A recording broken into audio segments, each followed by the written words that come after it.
Et coucou, bienvenue dans le podcast Mon cher cerveau, le podcast qui vous donne la notice d'utilisation de votre cerveau car c'est lui qui contrôle toute votre vie, toutes vos pensées, toutes vos actions, tous vos choix, tous vos gestes. Aujourd'hui, nous continuons l'apéro cerveau que j'ai commencé la semaine dernière avec Camille Lacour, quintuple champion du monde de natation. L'objectif de l'apéro cerveau, c'est d'échanger avec une personne inspirante et Camille Lacour est incontestablement une personne inspirante. Je vous propose donc de continuer cet apéro. On avait arrêté la discussion la semaine dernière sur le sujet du sport de haut niveau et puis comment trouver la motivation pour suffisamment s'entraîner et être au top le jour J. On continue cette discussion.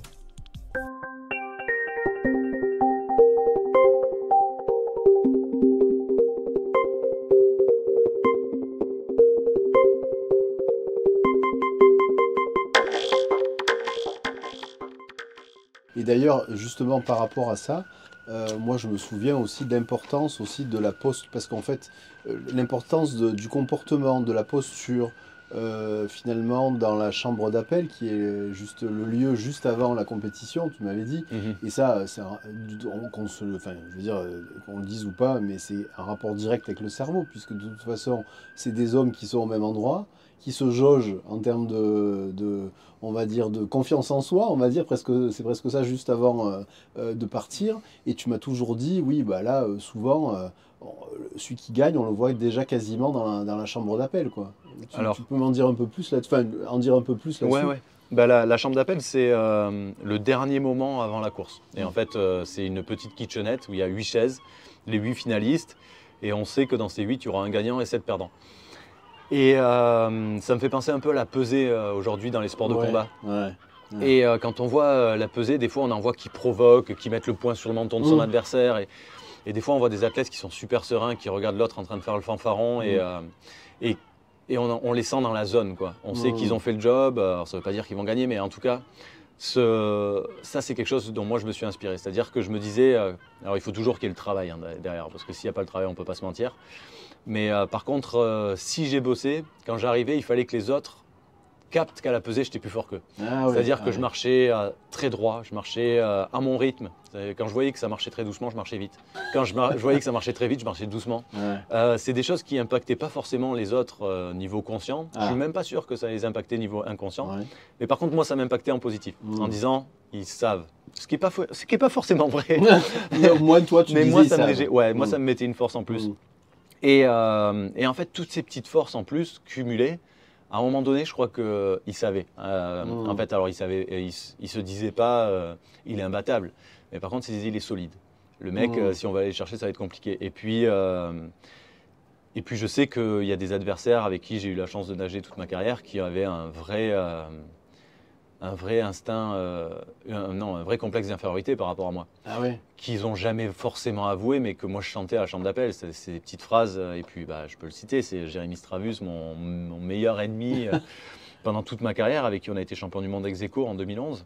Ex aequo, vraiment? Ex aequo, ouais, au même centième. Ouais. Et on est tous les deux premiers Français champions du monde en natation. Et Jérémy, c'est un talent hors norme. Les premières compétitions que j'ai faites, j'étais plus fort que lui. Et après, il a commencé à progresser. Après, on s'est tiré la bourre.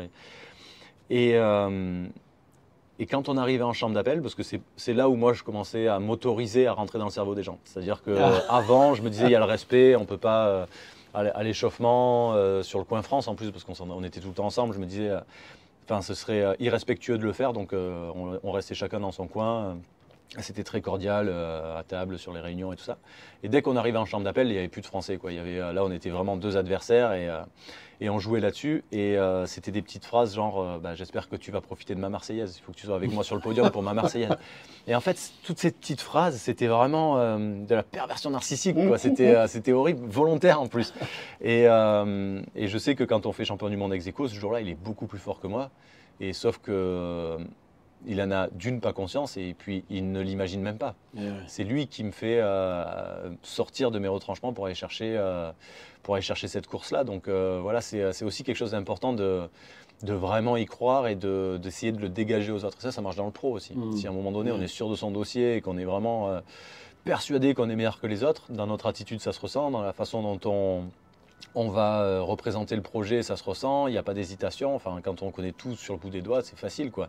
Et cette confiance en soi, elle dégage aussi face aux décideurs, quoi. Le comportement, c'est une forme de communication. Complètement. Ouais. Regarde. On est tous les deux pareils. En train de prendre l'apéro.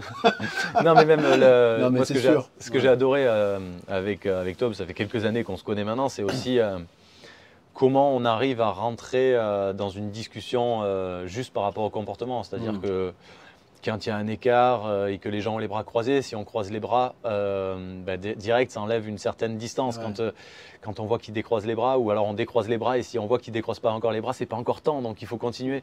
Et ça, c'est des choses que moi, je faisais instinctivement quand j'étais nageur. Et qu'aujourd'hui, je fais un peu plus attention quand je suis sur de la communication, quand j'essaye de vraiment faire passer un message, de ne pas mettre cette barrière-là et de faire attention. Mais voilà, c'est des choses qui sont super intéressantes, qui vont avec le cerveau. Et voilà, quand on arrive à comprendre un peu comment ça fonctionne, évidemment, ça peut nous faire évoluer dans notre vie, mais ça peut aussi nous amuser sur pas mal de choses. Et peut-être même aussi, enfin, on peut évoluer les autres aussi. À travers nos comportements, parce que tu donnais l'exemple de Jérémy Stravus, mais je pense que lui, à travers tes comportements, il a aussi voulu aller peut-être aussi chercher encore plus loin dans ses ressources pour essayer de finalement te battre ou être plus fort que toi, non? Tu vois, il y a peut-être une incidence même sur l'entourage, c'est ça que je veux dire, de façon générale. De toute façon, tout le temps. Ouais. Le mimétisme, il existe. Évidemment, on parle des enfants. Moi, mon fils, quand il est devant la télé, il a 2 ans et demi, enfin bientôt 3 ans, il ne regarde pas souvent la télé, mais il a la même posture que moi quand je regarde un match. C'est vrai? Ouais. Il n'y a pas très longtemps, il y avait les 6 Nations, on a regardé le match. Alors lui, pas beaucoup parce qu'il était allé se coucher après, mais il me voyait assis, les bras sur mes jambes, enfin les bras sur mes jambes. Là. Et du coup, il se mettait pareil. Il y a eu la finale du championnat d'Europe de handball avec les Français qui ont gagné de quelques buts. C'est le premier moment de sport que je vis avec lui. Et il me voyait crier, il me voyait sauter. Donc il me regardait, sans savoir si on pouvait crier. Je dis, dès que les Bleus ils marquent, on peut marquer, on peut crier. Donc il me regardait pour être sûr, pour ne pas se tromper. Il sautait et tout. Et c'est un moment extraordinaire. Je l'avais d'ailleurs partagé sur les réseaux. Et je l'avais envoyé aux potes qui sont en équipe de France de hand. Donc Karabatic et tout. Et je dis, les gars, maintenant je m'en rends compte depuis que j'ai arrêté le sport. Mais le sport, c'est des émotions qui sont extraordinaires. Parce que déjà, vous m'avez fait kiffer alors que j'en connais 2 dans l'équipe et ils étaient souvent sur le banc. Donc c'est 5 inconnus qui m'ont fait kiffer pendant 1 heure. Et j'ai vécu ça avec mon fils qui comprenait que dalle. Si j'avais dit c'est les jeunes les plus forts, il aurait été content aussi. Mais le sport, c'est ça nous fait oublier tous nos problèmes et on vit l'instant présent. Et ça, c'est aussi important dans la vraie vie, quoi. C'est de ne pas trop se projeter parce que sinon on a l'anxiété et si on reste dans le passé, c'est aussi compliqué, quoi. Et bien justement, cette capacité à vivre l'instant présent, je la relie avec un mot que tu as donné peut-être et que peut-être les gens n'ont pas forcément compris. C'est tu as parlé d'un moment, le sportif, il est dans la zone. Et le mot, la zone, c'est la zone. Tu peux expliquer juste un peu pour un sportif ce que c'est? C'est aussi cette capacité de vivre l'instant présent, mais bon. Ouais, c'est exactement ça. Alors la zone, c'est les Américains qui ont évidemment sorti ce terme. Et en fait, c'est quand on a l'impression presque d'être spectateur de son corps. C'est qu'on est tellement concentré qu'on a l'impression de tout maîtriser, tous les éléments extérieurs. Et en fait, quand on est dans cette maîtrise totale, on a l'impression de s'échapper de notre corps et en fait d'être même spectateur de ce que l'on fait. Et c'est quelque chose qui est incroyable et ce qui est fascinant dans cette zone, c'est qu'on la trouve seulement si on ne la cherche pas. C'est extraordinaire. Et ça, c'est génial, en fait, parce que moi, ça m'est arrivé en 2010 quand j'ai gagné. Ah, tu l'as ressenti, clairement. Incroyable, je me voyais nager et je me disais, mais comment c'est possible? Parce que j'étais vraiment concentré sur moi, je me disais, maintenant j'accélère et tout, et à un moment donné, je me vois nager, alors que c'est pas impossible, quoi. Et donc, c'est comme si je m'envoyais comme si je jouais à la play. Et je me disais, allez, maintenant t'accélères, donc j'appuyais sur l'accélérateur, des trucs et tout se passait, parce que j'étais tellement concentré, tellement dans la maîtrise de ce que je faisais qu'il pouvait rien m'arriver et que presque je me suis permis d'être spectateur. Et ça m'est arrivé 2-3 fois dans ma carrière après. Ça a mis du temps à revenir, quelques années. Et c'est dans ces quelques années, j'ai compris qu'en fait, pour la retrouver, il ne faut plus la chercher, quoi. Il faut arrêter, il faut se dire que c'est juste un moment suspendu et qu'il arrive quand il arrive. Si on va le chercher, on ne le trouvera jamais. Et ce moment suspendu, il est souvent corrélé à un succès, à une victoire, ou c'est pas forcément le cas? Je l'ai vécu vraiment en 2010, il y avait victoire. J'ai gagné les 3 courses. Et j'étais vraiment dans ma zone. Et la deuxième fois où je l'ai vraiment ressenti, j'ai été deuxième, à 800e, donc j'étais vraiment vénère. Mais c'est une des plus belles courses que j'ai vécues. J'étais face à un Australien qui était aussi fort qu'on était tous les deux vraiment au-dessus du plateau cette année-là. Et on savait que le titre allait se jouer entre nous deux. Et en série, on nage à peu près pareil. En demi-finale, on décide tous les deux d'accélérer. On est quelques dixièmes devant le reste du plateau. Et en finale, on sait que s'il n'y a pas d'erreur ni de l'un ni de l'autre, ça va se jouer entre nous deux. Et c'est exactement ce qui se passe. On est à côté, on part en même temps, on fait le premier 50, il y a quelques centièmes d'écart. On revient, on est vraiment à la bagarre et c'est lui qui gagne pour 800e. Et je me rappelle, je sors, je vais devant Nelson et je dis putain, 800e quoi. Je dis 800e. Et il me dit mais c'est génial, vous êtes champion du monde. Je dis putain, 800e. Après, je me dis arrête de dire des gros mots déjà, t'es en direct. Mais c'était une des plus belles courses en fait, parce que j'étais vraiment dans la bagarre et puis exactement, l'idée de la play, là je viens d'en parler, mais c'est vraiment… Dans la zone quoi. Ouais, et j'étais vraiment à fond, en mode accélère, comme si j'appuyais sur la touche et que ça marchait pas, mais voilà, j'étais à mon 100% ce jour-là. Lui aussi, il a été plus fort que moi, c'est le jeu, mais il n'y a pas de regret en fait, parce que les courses qui sont regrettables, c'est quand on n'est pas à notre 100%, quand on fait des erreurs et tout ça, et c'était vraiment un bon moment celle-là. Moi, il y a quelque chose qui m'a marqué, mais positivement, hein, c'est le film, le documentaire dans lequel tu as participé, là, qui s'appelle Strong, là, je crois que c'est sur Amazon Prime. C'est ça. Et dont, en fait, le sujet, c'est un sujet courageux, surtout pour les sportifs de haut niveau, que peut-être les champions imaginent, alors les gens, tout un chacun, ils peuvent imaginer un champion comme imbattable, comme indestructible, et finalement, c'est un sujet que vous avez abordé à plusieurs, sur le sujet du burn-out chez le sportif de haut niveau.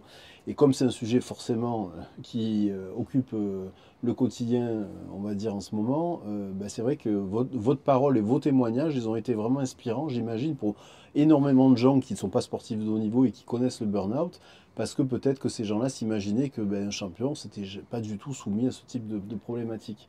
Tu peux nous en parler un peu plus par rapport à ça. Déjà la volonté d'avoir fait ce documentaire, et puis comment tu as vécu cette phase-là, quoi. Alors l'idée de ce documentaire, c'est parti d'une interview en fait où je raconte. Alors au début, j'avais pas mis le mot burn-out parce que c'était en 2012 et clairement, c'était pas un mot qu'on utilisait. J'avais même pas utilisé le mot dépression. Pardon. J'avais même pas utilisé le mot dépression alors que je pense qu'on était clairement dedans. Et donc c'est un ami qui était le producteur de ce film et qui me dit est-ce que tu as dit d'en parler? Et j'en ai rapidement parlé à ma compagne et et elle me dit mais ce serait trop bien que tu en parles parce que tu t'en rends même pas compte, mais tu en as vécu un aussi à la fin de ta carrière. Quand nous on s'est rencontrés, tu sortais juste la tête de l'eau et que tu étais vraiment dans le dur. Et je dis ouais mais je me sens illégitime de raconter ça parce que moi c'était que de la piscine en fait. C'était pas grave, il n'y a pas de maladie, j'ai pas perdu quelqu'un, j'ai pas perdu un job, enfin voilà, ça semble superficiel. Et elle m'a dit réfléchis-y, moi je pense que c'est une bonne idée. Après évidemment je vais te forcer à rien. Et donc j'ai commencé petit à petit à parler à mes amis en me disant voilà on m'a proposé ça. Je pense que j'étais peut-être dans un épisode dépressif de ma vie. Donc il y en a beaucoup qui m'ont répondu ah bah ouais. Clairement c'est bien que tu mettes un mot dessus parce que oui. Et surtout il y a eu beaucoup de retours en disant moi aussi j'ai connu ça. Ma femme aussi en a connu un. Donc à un moment donné, et tous, on se sent illégitime d'en parler. Parce qu'il y a toujours pire ailleurs. Mais en fait, il n'y a pas de hiérarchie dans le malheur, quoi. Quand on est dans le dur, on est dans le dur, peu importe ce qui nous a mis dedans, quoi. Et c'est ce qui m'a décidé de le faire, c'est que vraiment tous les gens pour qui j'ai en plus énormément de respect et qui ont vécu ça, qui m'ont dit moi aussi pendant des semaines, voire des mois, j'ai pas réussi à me relever parce que je pensais que j'étais capable de le faire et d'un coup, plus de motivation, plus rien. Je me suis dit, on va en parler. Et puis voilà, je suis resté sur cette humilité parce que j'ai pas du tout la prétention de pouvoir donner des leçons. Mais par contre, je voulais juste partager mon expérience. Et en fait, ce qui s'est passé derrière, c'est énormément des multitudes de témoignages où ils me disent, c'est trop bien que vous en ayez parlé parce que déjà, quand ça arrive, eux peuvent en parler. Et puis surtout, avant même d'en parler, ils disent, va voir Strong sur Amazon. Et en fait, on en rediscute après parce que c'est ce que je suis en train de vivre. Et donc moi, j'ai vécu ça après un échec, mais il y en a qui ont vécu ça après des titres olympiques, quoi.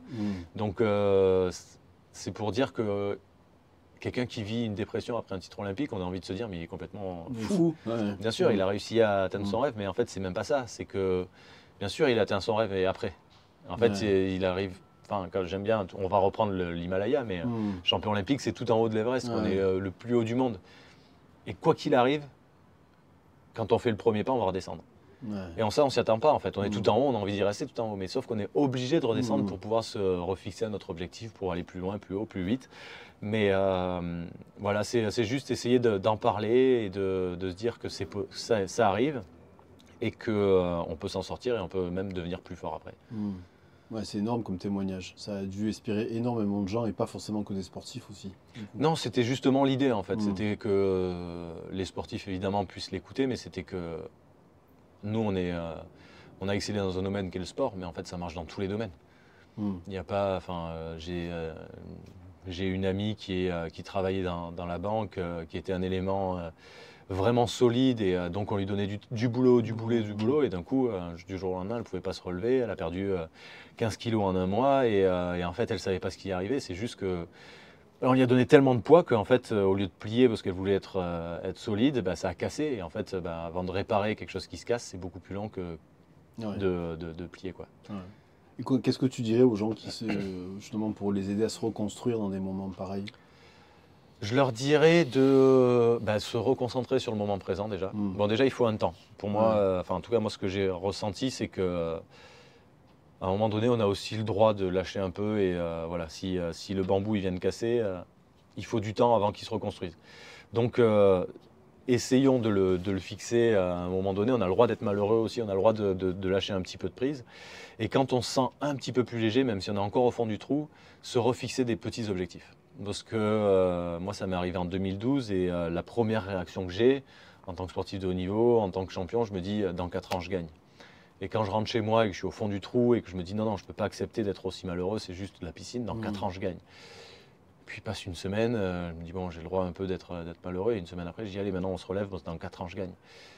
Et en fait, ça arrive aux récompenses du cerveau. Le cerveau, il ne peut pas se projeter dans 4 ans. Donc il dit reste au fond du trou, mec, parce que vraiment tu crois que je vais réussir à être motivé pendant plus de 1000 jours pour peut-être reprendre la même balle qu'on vient de se prendre il y a 3 semaines. C'est pas très motivant l'histoire. C'est vrai que c'est. Et en fait, non, moi, les premières choses que j'ai fait, j'avais la mère de ma fille qui était enceinte. Et c'était une échographie, l'échographie des 8 mois qu'on devait aller faire.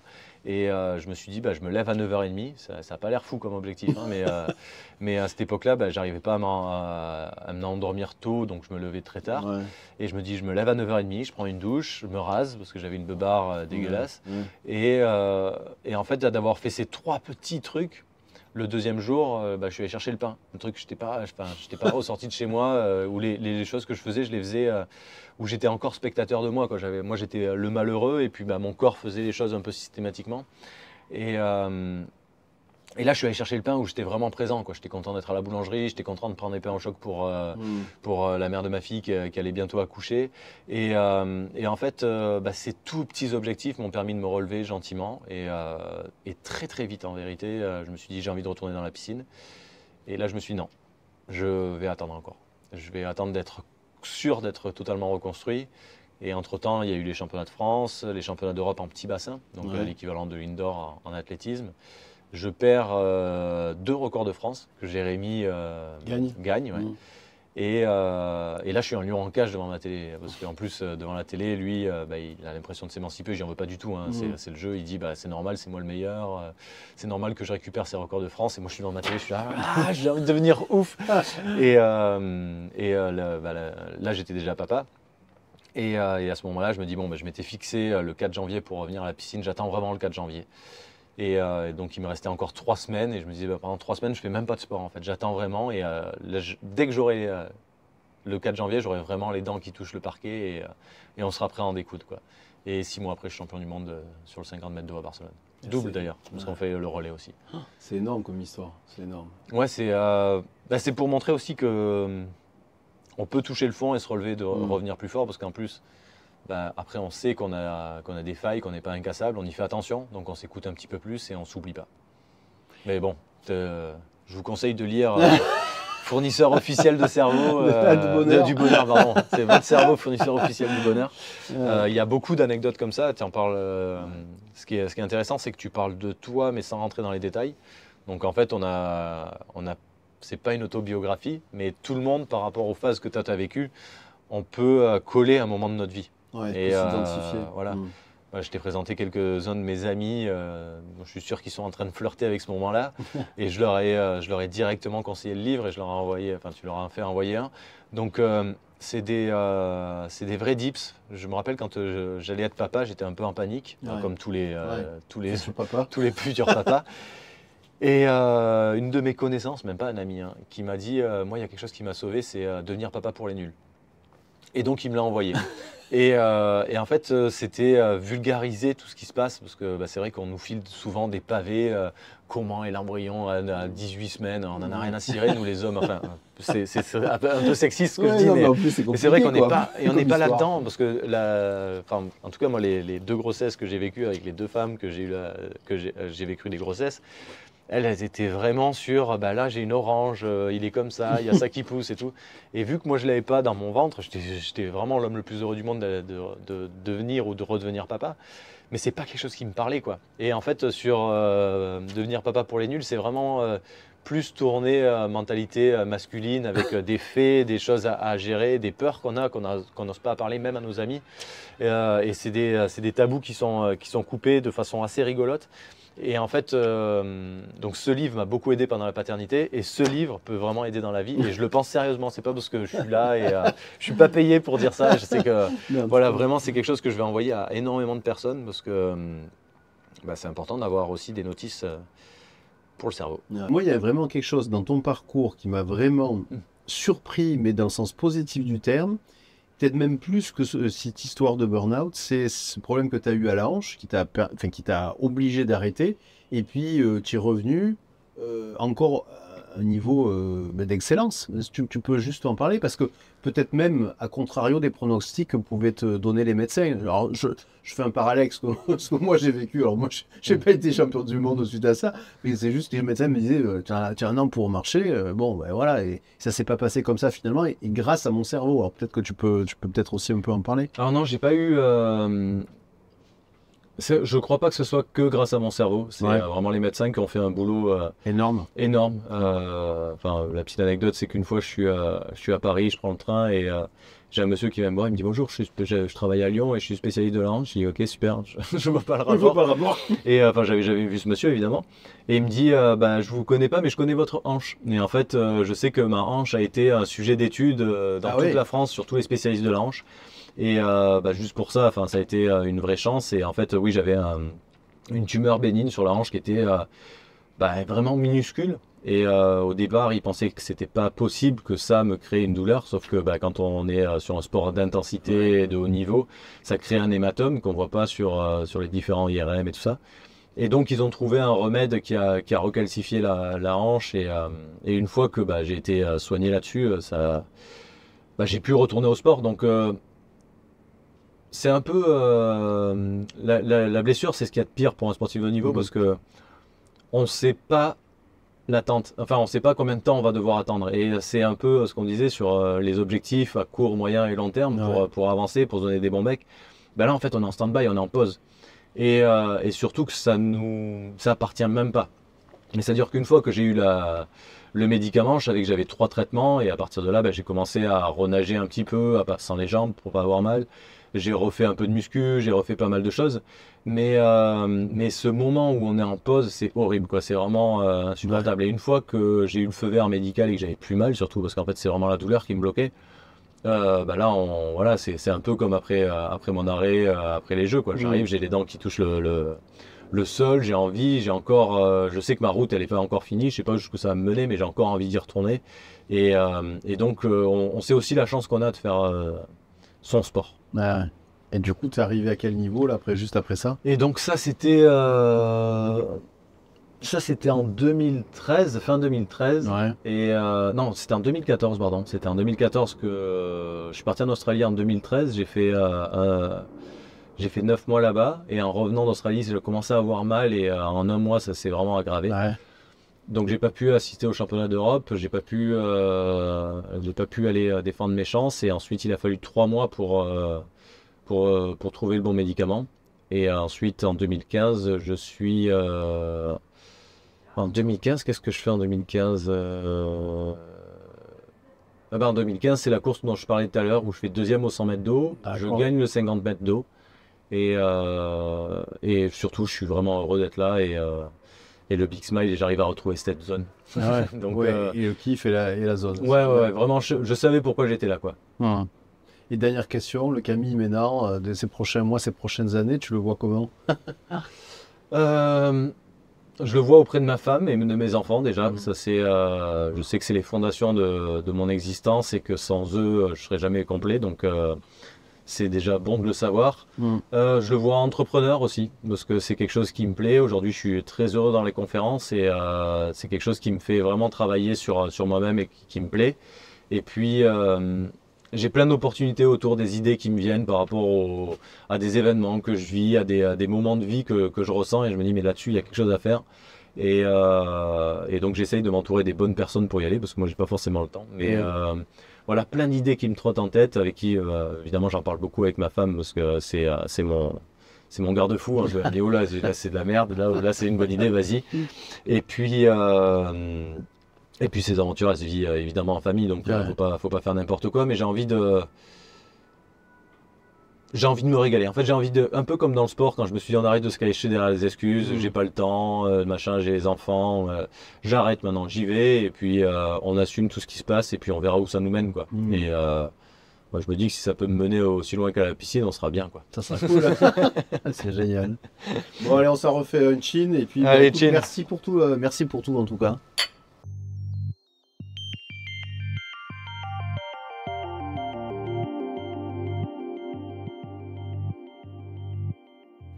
Et voilà, cet apéro au cerveau avec Camille Lacour se termine. J'espère que vous avez pris autant de plaisir que ce que nous, on en a pris à échanger. Si vous avez aimé ce nouveau format de podcast, les apéros cerveau, eh bien n'hésitez pas à le partager au plus grand nombre d'entre vous, et puis n'hésitez pas aussi à mettre une note sur la plateforme sur laquelle vous l'écoutez. Ça permettra de diffuser ce podcast encore plus largement. Dans tous les cas, je vous dis à très bientôt pour un nouveau podcast Mon cher cerveau, et aussi un apéro cerveau.